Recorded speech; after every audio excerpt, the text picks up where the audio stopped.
Maintenant, on fait les colonnes et la toiture au-dessus de l'entrée principale. Je commence avec les colonnes, architecture, poteau architectural.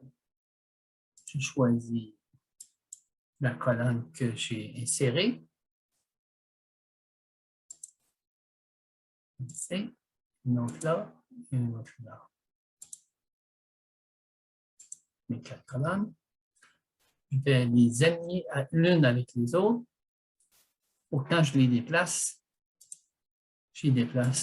ensemble. Verticalement, barré. Barré. Et je fais la même chose pour l'horizontale. Je pars ça. Ça me garantit que les colonnes sont alignées. Je en prends une, je la déplace, je vais faire un pilotis avec, je la mets en moitié, je triche un petit peu. Je la mets à moitié dans le mur.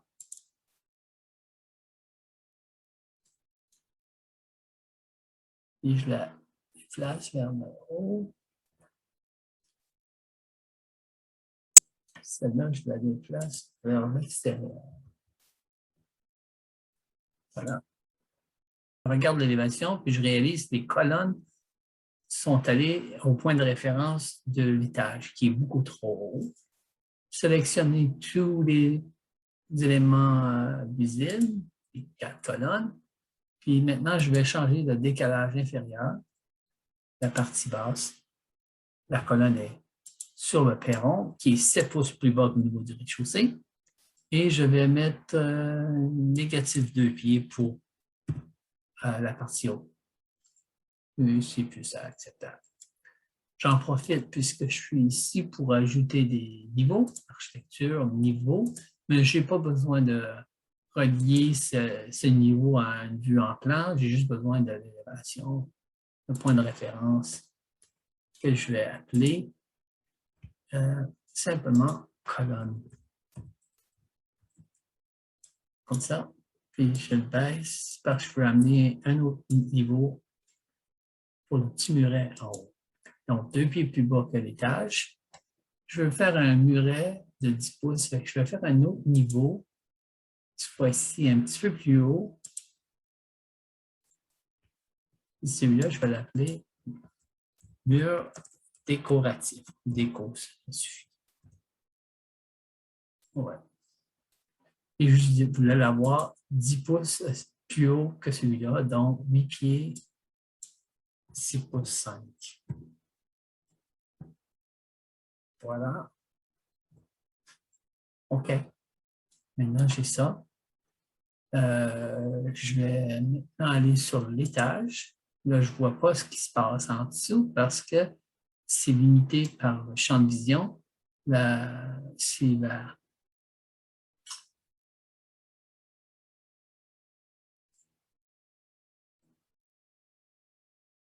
la plage de la vue.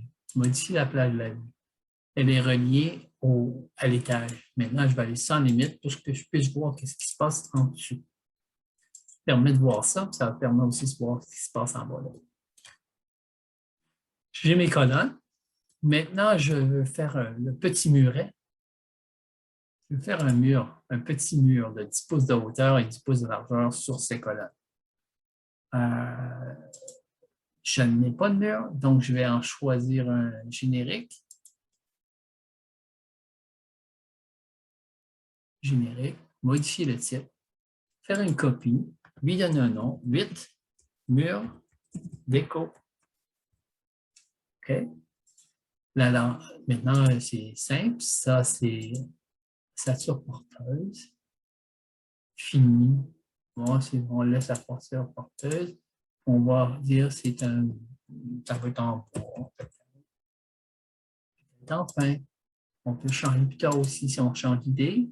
Pour le moment, on le met en pain. Et on veut que le mur ait une épaisseur de 10 pouces. Voilà, 10 pouces. Voilà. OK. D'ici, maintenant, j'ai mon mur. Je peux aller de l'étage ou simplement aller choisir le niveau que je viens de choisir. La partie basse, les colonnes. La partie haute, le mur décoratif. Puis choisir l'axe du mur. Donc, je peux faire d'ici.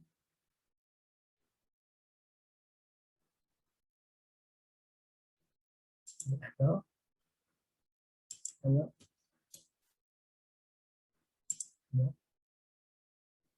C'est tout. J'ai fait un mur. Je peux aller voir l'élévation, s'il est bel et bien que je voulais l'avoir, oui. Maintenant, je retourne sur le plan de l'étage. Je vais faire une toiture. Je fais une toiture. Puis la toiture, je peux mettre sur-dessus mon mur déco peut-être. Si je mets mon mur déco, je trouve que j'ai pas de décalage à appliquer.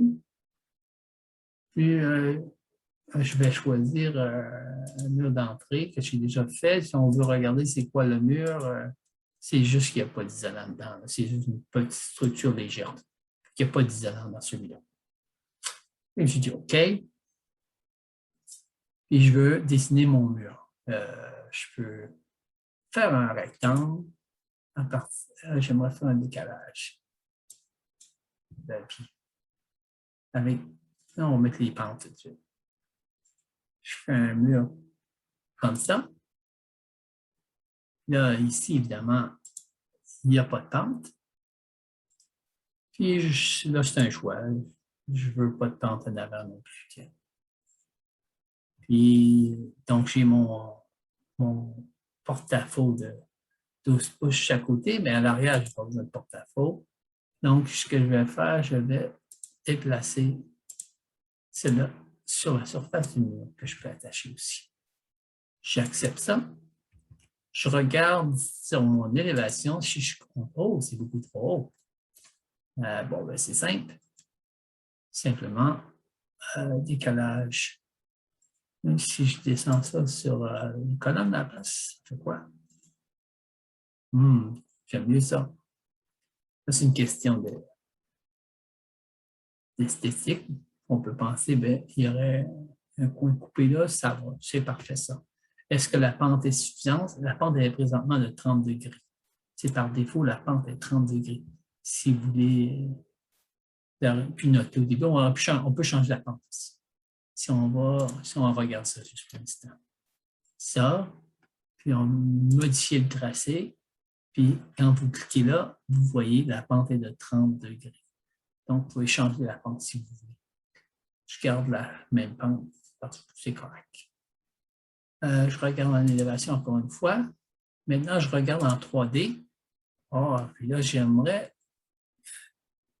Shit. Je vais déplacer un petit peu. Je vois le mur et je l'attache à la toiture. Je fais tourner mon dessin. Je clique le mur. Je l'attache à ma toiture. Même chose pour l'avant. Je clique le mur et je l'attache à la toiture. Et la toiture, l'entrée est terminée.